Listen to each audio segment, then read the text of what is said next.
안녕하십니까. 저는 황작가입니다. 황작가의 책 읽기, 제레드 다이아몬드가 쓴 총균세 읽기를 이어가겠습니다. 오늘은 동남아시아와 중국의 문화에 관련된 내용을 읽도록 하겠습니다. 네, 우리가 읽을 장은요, 지금 16장입니다. 제목이 동아시아의 운명과 동남아시아가 아니었네요. 동아시아네요. 중국 문화의 확산이라는 제목의 글입니다. 네, 페이지는 482쪽이 됩니다. 동아시아 문명을 잉태한 중국의 역할을 너무 과장해서는 안 되겠지만 그 역할의 큰 기여도를 부인할 수는 없다. 중국 문자가 한국과 일본에서 끈질기게 버틴 것은 거의 만년 전 중국에서 시작되었던 동식물의 가축화, 작물화가 20세기에 남겨놓은 흔적이라고 말할 수 있다. 동아시아 최초의 이 농경민들이 이룩한 업적 덕분에 중국은 중국화될 수 있었다. 네, 소제목입니다. 중국의 역사는 동아시아 역사 전체를 파악할 수 있는 열쇠. 이민, 차별철폐, 여러가지 언어 사용, 민족적 다양성. 나의 집이 있는 캘리포니아는 이처럼 논쟁의 소지가 있는 정책들을 앞장서서 시행하는 지역이었지만 지금은 오히려 그 반대 방향으로 앞장서고 있다. 나의 아들들은 로스앤젤레스의 어느 공립학교에 다니고 있다. 이 학교의 교실들을 둘러보면 학생들의 얼굴 생김새에 대한 생각들이 저절로 떠오른다.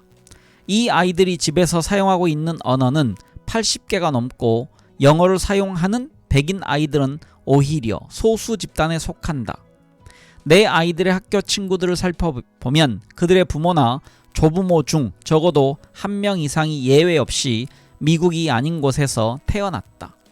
내 아이들이 조부모 4사람 중에서 다시 읽겠습니다. 내 아이들의 조부모 4사람 중에서 3사람도 그런 경우였다. 그러나 이민의 물결은 아메리카가 이미 수천 년 동안 갖고 있었던 다양성을 다시 복원시키고 있을 뿐이다.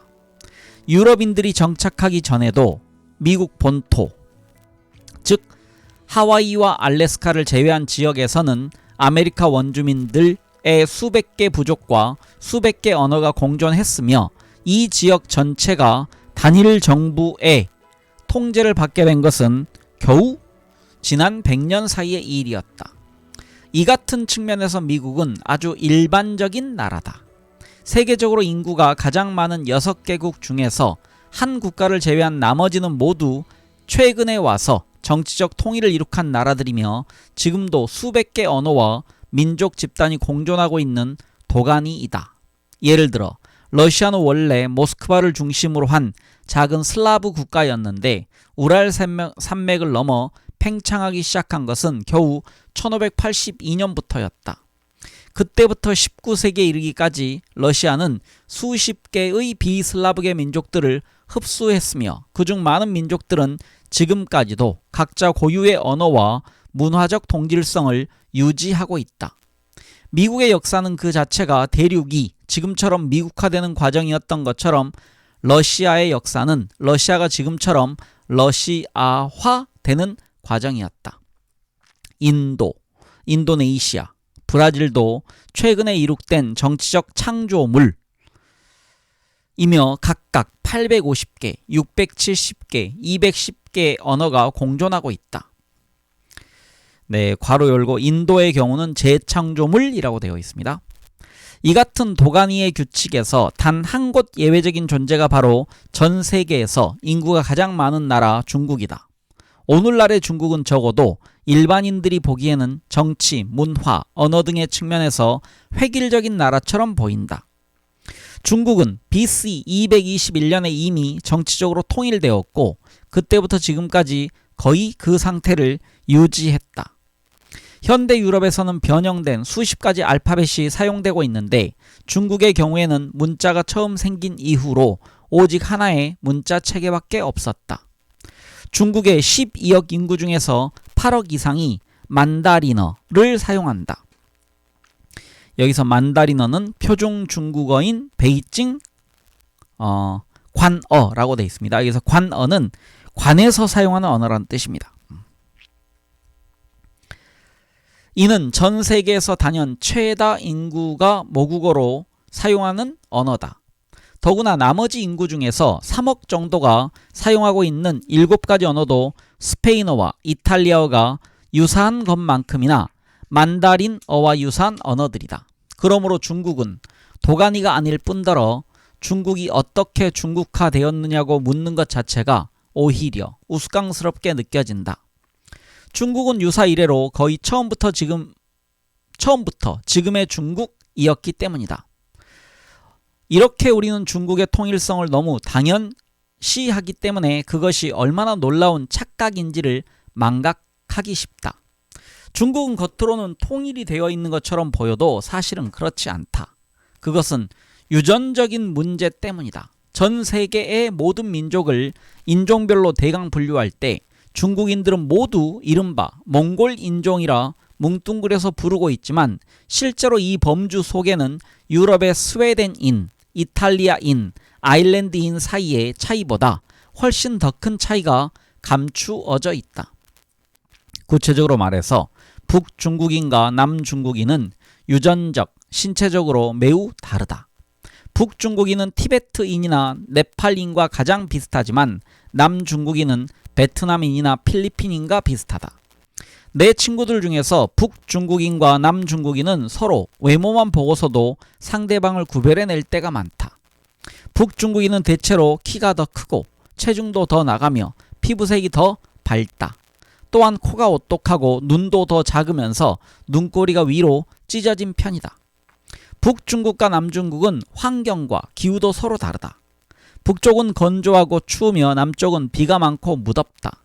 이처럼 서로 다른 환경에서 유전적 차이가 생겨났고 그로 미루어 북중국과 남중국 사람들은 오랫동안 다소 격리되어 있었음을 알 수 있다.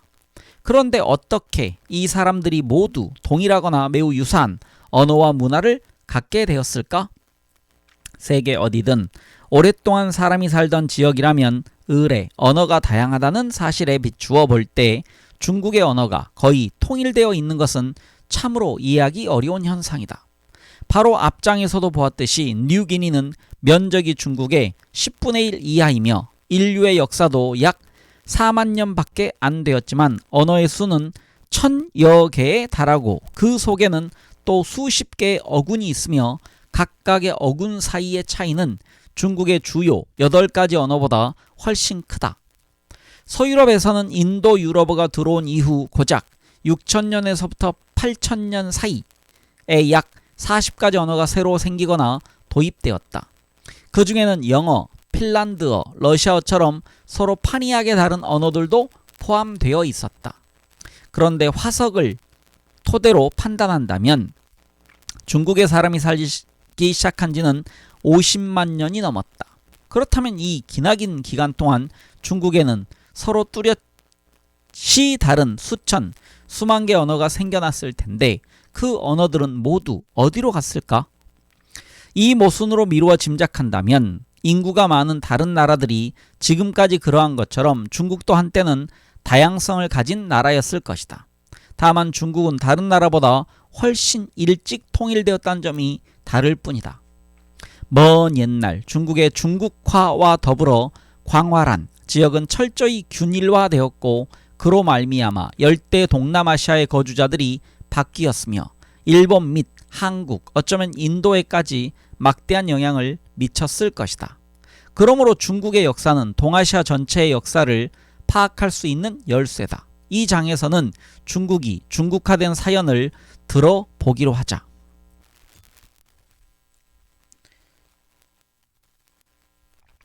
네, 소제목입니다. 중국의 언어 지도를 통해서 보는 동아시아의 언어 변동입니다.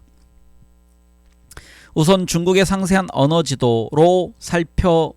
지도부터 살펴보는 것이 편리하겠다. 흔히 중국을 획일적인 나라로 생각하던 우리는 이 지도를 한번 보기만 해도 눈이 번쩍 뜨인다. 알고 보면 중국에는 8가지 다수 언어 뿐만 아니라 130개 이상의 소수 언어가 또 있다.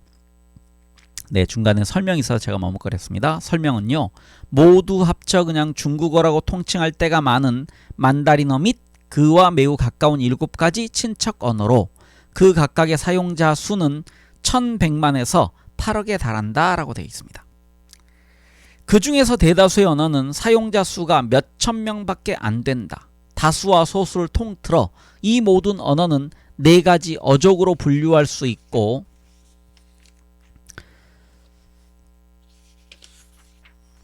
각각의 어족은 그 분포 면적이 제각기 크게 다르다. 저는 책에 지금 지도를 볼 수 있는데요. 중국 땅이 이렇게 나와 있고 우리나라 지금 오른쪽이 있고 중국 대륙이 이렇게 나와 있습니다. 그래서 중국 티베트 어족이라고 되어 있어서 베트남 등지를 제외한 곳에 지금 중국어 세력권이 있습니다. 그리고 그 밑에는요, 오스트로아시아 어족이 있고요. 그 다음에 카다이 어족이 있고 마오야오 어족이 있습니다. 네, 이게 이제 소수 어족이 있다는 얘기고요. 중국 안에서도. 그리고 현대 동아시아 및 동남아시아 정치적 국경. 그래서 우리는 이게 좀 일반적인데 유럽 사람들이나 미국 사람들은 동아시아 지도를 잘 모릅니다. 한국이 어딘지도 모르는 사람들도 있습니다. 그래서 지금 동아시아의 주요 국가들 제가 볼까요? 오른쪽부터 일본, 그 다음에 한국, 위에 북한 돼 있고요. 저 맨 위에 러시아, 러시아 밑에 몽골, 그리고 황허강과 양쯔강을 끼고 있는 중국, 그리고 중국 왼쪽에 이제 인도, 그 아래쪽에 미얀마, 그리고 인도 저 왼쪽에 이제 방글라데시, 그러니까 인도 중간에 끼어 있습니다. 그 다음에 라오스, 타이, 캄보디아, 베트남, 그리고 중국 밑에 섬 타이완, 그 다음에 그 아래쪽에 필리핀, 그리고 이제 인도네시아가 이렇게 있는데요. 보르네오 섬과 수마트라 섬 이렇게 나와 있습니다. 그리고 말레이 반도 끝에는 싱가포르가 있겠죠. 네, 이렇게 그 동남아시아, 동아시아 지도가 이렇게 있습니다.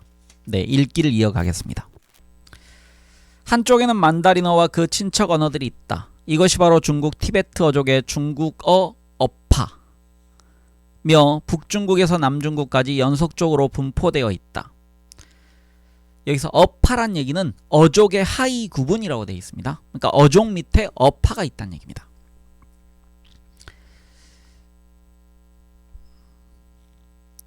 즉 북부의 만주에서 시작하여 남부의 통킹만까지 중국을 종단한다고 했을 때 그 사이에는 만다린어와 그 친척 언어들을 사용하는 사람들이 없는 것이 없다는 뜻이다.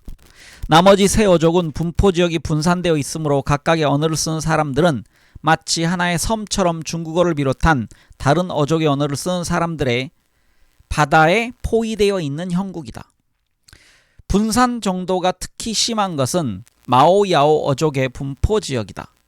모두 600명의 사용자들이 5가지 언어를 사용하고 있으며 각각 홍묘족, 백묘족, 흑묘족, 청묘족, 요족 따위의 색채가 느껴지는 이름을 갖고 있다. 마오야오어의 사용자들은 수십 개의 소수 집단을 이루고 있으며 이 모두가 다른 어족 속에 포위된 상태로 남중국에서 타이에 이르는 약 130제곱평방미터의 면적에 흩어져 있다. 그 중에서 мя오어를 사용하는, 마오가 아니고 мя오입니다.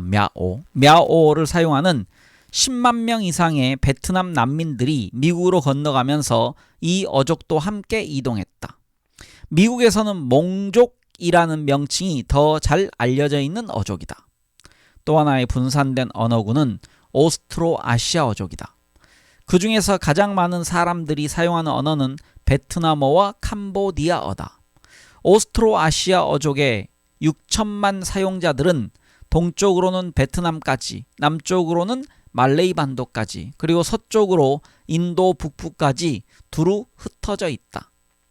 중국의 네 번째이자 마지막 어족은 타이 카다이 어족으로 5천만 명의 사용자들이 남중국에서 시작하여 남쪽으로 타이의 말레이 반도 지역까지 그리고 서쪽으로는 미얀마까지 분포되어 있다. 여기서 지금 타이 카다이 어족은 타이어와 라오어가 포함됨이라고 되어 있습니다.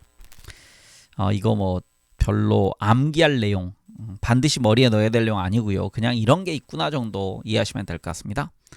мя오, 야오 어족의 사용자들이 지금처럼 분산되어 분포된 까닭은 그들이 옛날에 헬리콥터를 타고 아시아 이것저것에 뚝뚝 떨어졌기 때문은 아니다. 한때는 그들도 지금보다는 연속적으로 분포했을 것이라고 짐작된다. 아마 다른 어족의 사용자들이 팽창했거나 мя오, 야오 어족의 사용자들에게 자기 언어를 포기하게 만들었기 때문에 분산될 수밖에 없었을 것이다. 실제로 이 같은 언어 분산 과정은 주로 지난 2500년 동안 일어났으므로 역사적 기록도 많이 남아있다. 타이어, 라오어, 미얀마어 사용자들의 조상은 모두 역사시대에 남중국 및 인근 지역으로부터 현재 위치로 남하하여 그 이전부터 이주해와서 정착해 살던 사람들을 압도했다.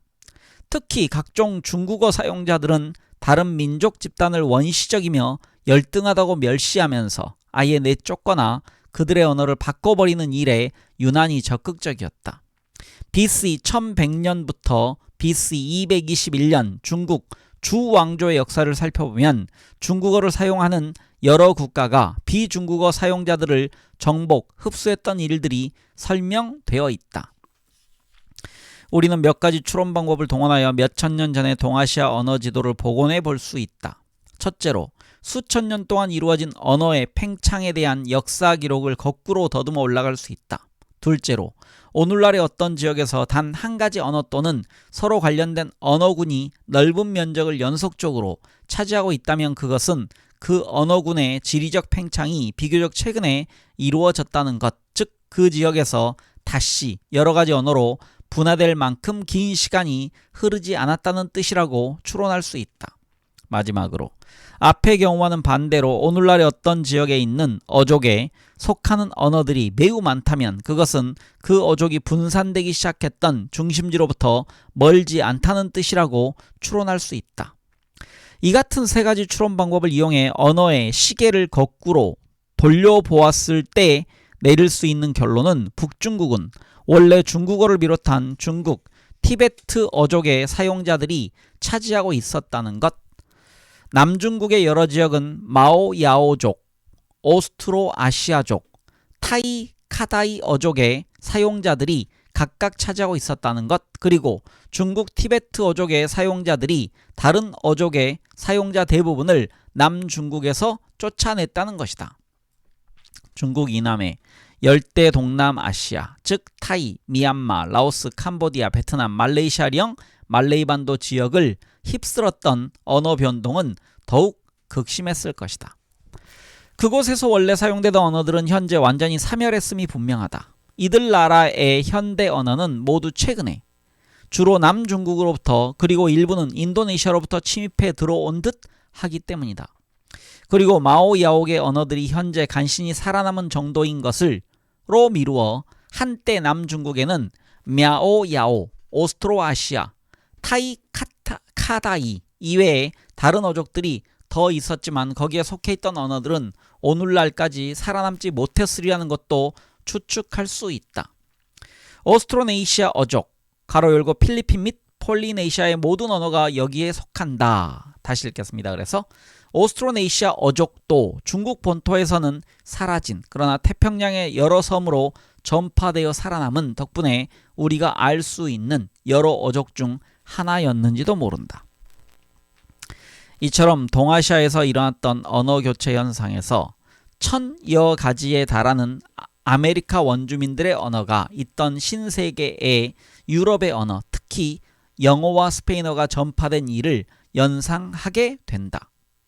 우리는 최근에 미국사를 통해 미국 인디언들의 언어가 영어로 바뀐 과정이, 다시 읽겠습니다. 미국 인디언들의 언어가 영어로 바뀐 까닭이 단순히 인디언들에게 영어가 아름답게 느껴졌기 때문은 아니라는 것을 잘 알고 있다.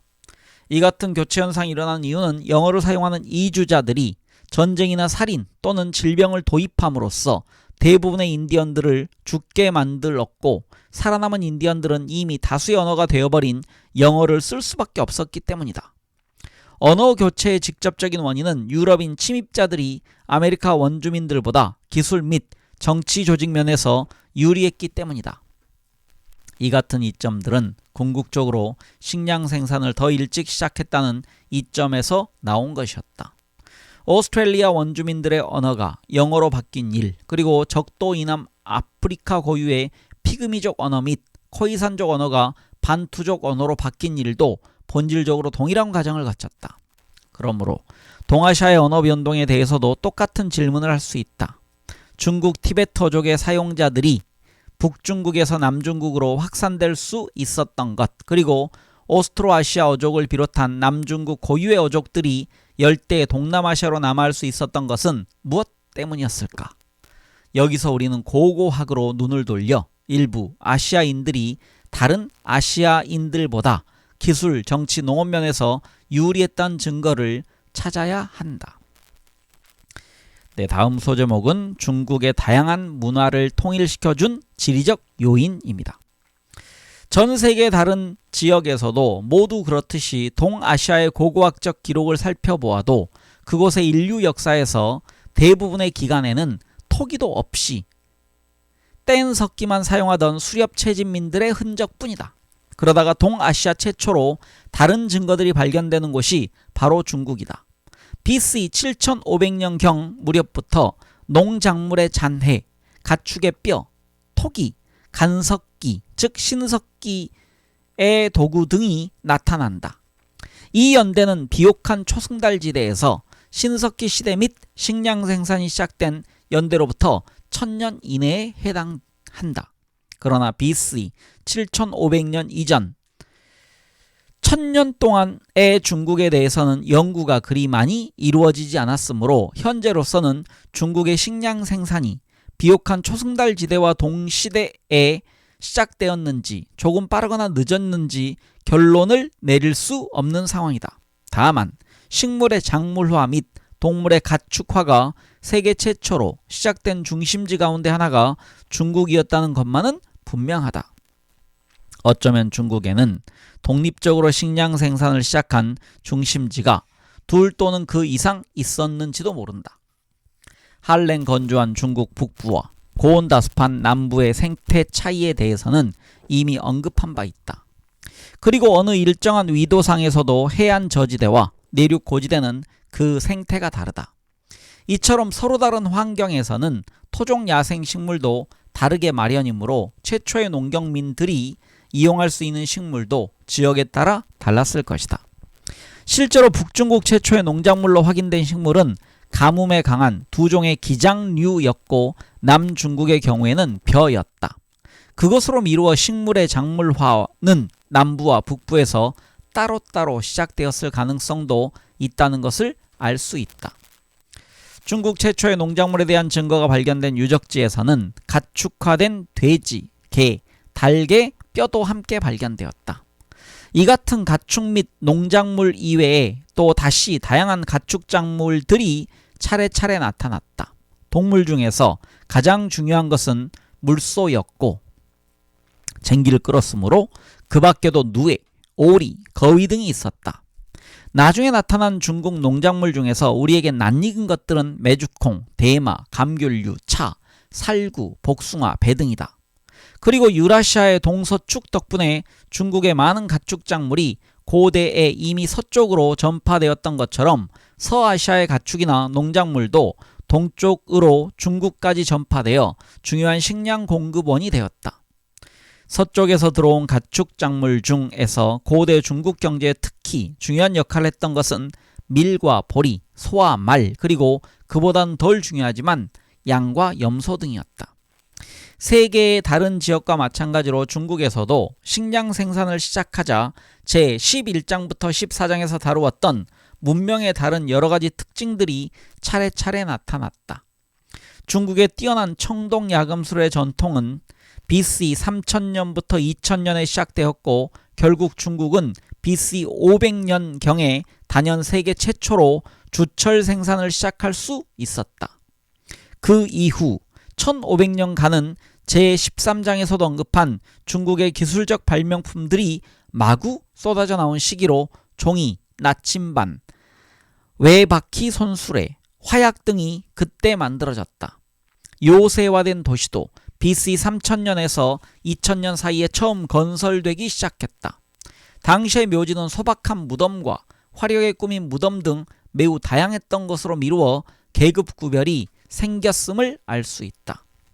지배자들이 평민들의 대규모 노동력을 동원할 수 있는 계층화된 사회가 이루어졌다는 사실은 도시를 둘러싼 거대한 방어용 성벽이나 장엄한 궁궐, 그리고 나중에 남중국과 북중국을 연결한 대운하를 통해서도 입증되고 있다.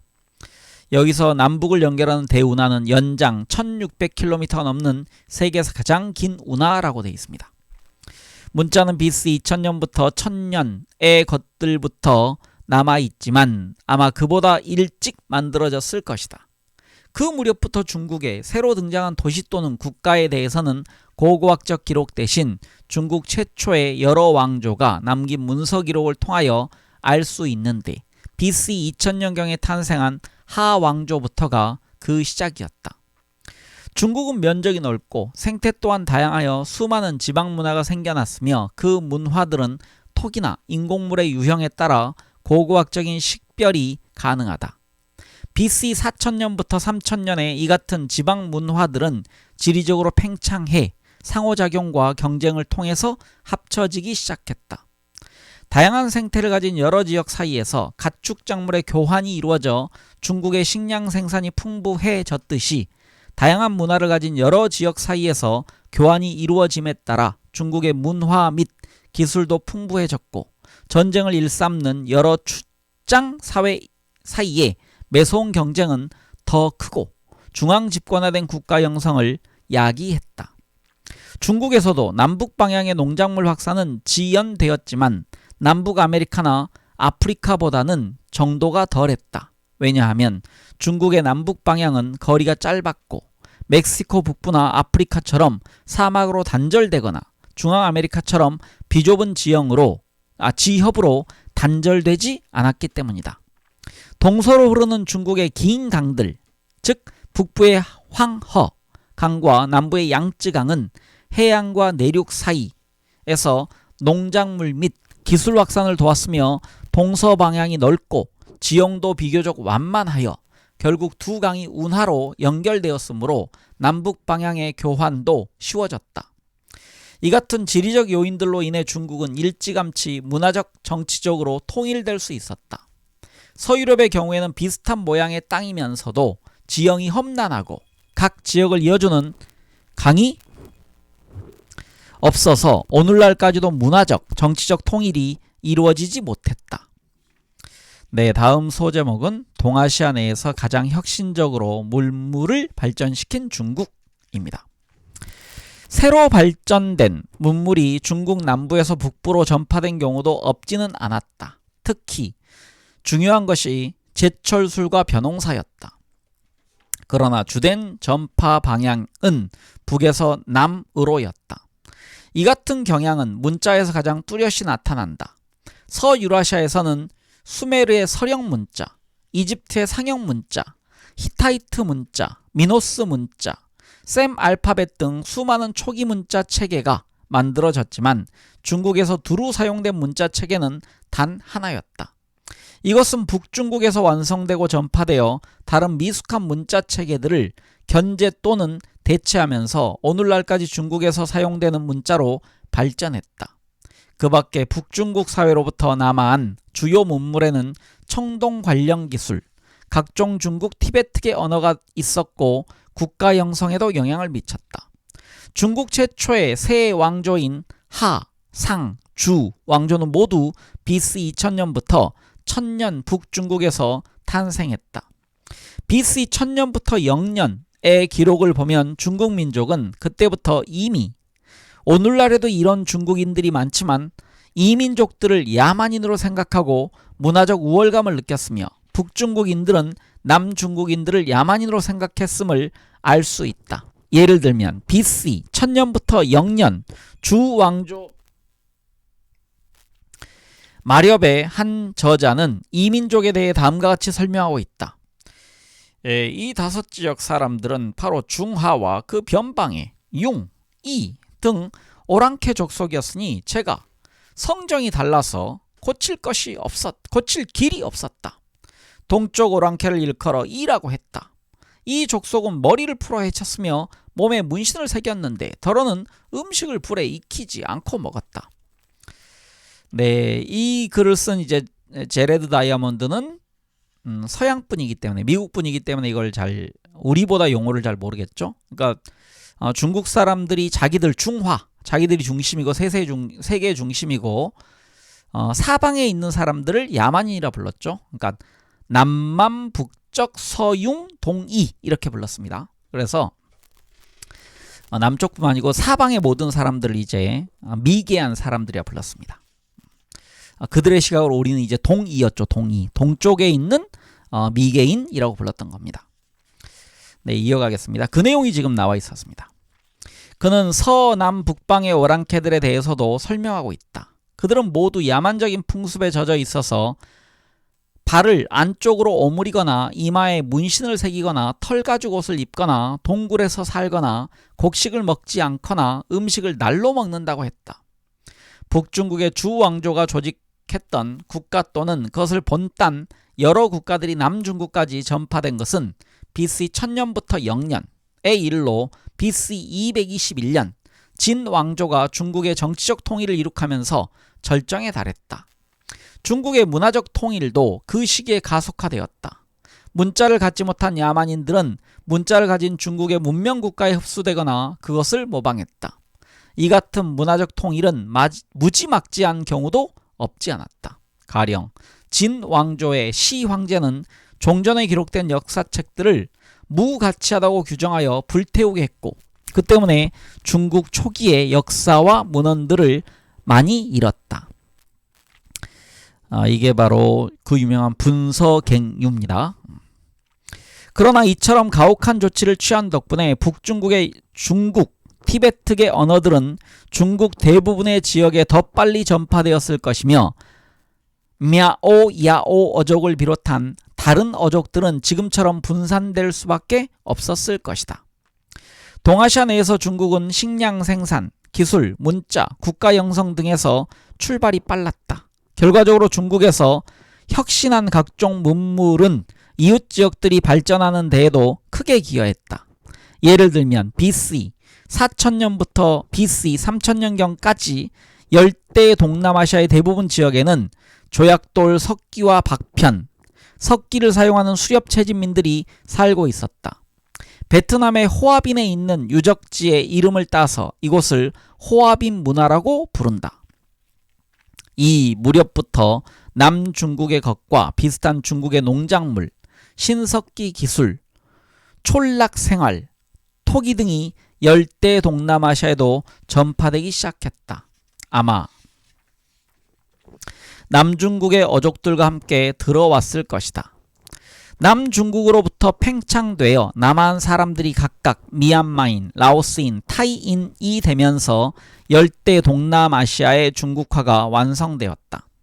현대의 이 민족들은 모두 남중국인에서 갈라져 나온 사촌들이라고 할 수 있다. 중국의 불도저 현상이 너무 강력했기 때문에 오늘날의 열대 동남아시아에서는 그 이전에 살았던 사람들의 흔적을 찾아보기가 어렵다. 다만 말레이 반도의 세망, 네그리토, 안다만 제도 사람들, 스리랑카의 베도이드, 네그리토 세 개의 수렵 채집민 집단이 잔존해 있을 뿐인데 이들의 모습으로 미루어 열대 동남아시아에 살고 있던 사람들은 현대 뉴기니인들처럼 피부색이 검고 곱슬머리였을 것이라고 짐작할 수 있다. 피부색이 밝고 직모인 남중국인이나 그들에게서 갈라져 나온 현대 열대 동남아시아인들과는 전혀 달랐던 것이다. 현재 동남아시아에 남아있는 네그리토 들은 어쩌면 뉴기니에 처음 이주한 사람들과 동일한 조상을 가진 마지막 생존자들인지도 모른다. 여기서 동남아시아에 남아있는 네그리토는요, 각주가 있습니다. 오세아니아 및 동남아시아에 왜소한 준흑색 인종이라고 되어 있습니다. 이어가겠습니다. 한국과 일본은 지리적으로 격리되어 있어서 동남아시아와 달리 언어나 신체적 유전적 특징까지 잃어버리지는 않았지만 역시 중국의 영향을 많이 받았다. 한국과 일본은 BC 2000년부터 1000년 중국에서 별을 받아들였고 BC 1000년부터 0년에는 청동 야금술, AD 1년부터 1000년에는 문자를 각각 받아들였다. 중국은 서아시아의 밀과 보리도 한국과 일본에 전해 주었다. 그러나 이렇게 동아시아 문명을 잉태시킨 중국의 역할을 너무 과장해서는 안 된다. 동아시아에서 이루어진 문화적 발전이 모조리 중국에서 비롯되었던 것도 아니고 한국인, 일본인, 열대 동남아시아인 등이 아무것도 발명하지 못하는 야만인이었던 것도 아니기 때문이다. 고대 일본인들은 세계에서 가장 먼저 토기를 만든 민족 중 하나였으며 식량 생산이 도입되기 훨씬 전부터 이미 풍부한 해산물을 바탕으로 촌락에 정착하여 살고 있던 수렵 채집민들이었다. 그리고 일부 농작물은 아마도 한국, 일본, 열대 동남아시아 등지에서 최초로 작물화되었을 것이다. 그러나 중국의 역할이 가장 컸다는 것만은 부인할 수 없다. 예를 들면 한국과 일본에선 지금도 중국 문화의 위상이 매우 높아서 일본은 일본어 발음을 제대로 나타낼 수 없다는 단점에도 불구하고 중국 문자를 버릴 생각조차 하지 않고 있다. 한국은 까다로운 중국의 한자 대신 주로 그들의 훌륭한 한글 자모를 사용하고 있지만 오늘날에도 여전히 부분적으로는 중국의 한자를 상용하고 있다. 이처럼 중국 문자가 한국과 일본에서 끈질기게 버틴 것은 거의 10,000년 전 중국에서 시작되었던 동식물의 가축화, 작물화가 20세기에 남겨놓은 생생한 흔적이라고 말할 수 있다. 동아시아 최초의 이 농경민들이 이룩한 업적 덕분에 중국은 중국화되었고 다음 장에서 보겠지만 타이에서 이스터 섬으로 건너간 사람들이 중국인의 사촌들이었던 것도 그 때문이었다. 네, 이 16장은 상대적으로 좀 짧게 구성되어 있습니다. 지금 중국과 동아시아에 관련된 문화 전파 혹은 작물의 전파에 관련돼 나왔고요. 다음 장 17장 동아시아와 태평양 민족의 충돌 부분을 읽어 가겠습니다. 네, 오늘도 편하고 행복한 하루 보내시기 바랍니다. 저는 황 작가였습니다. 감사합니다.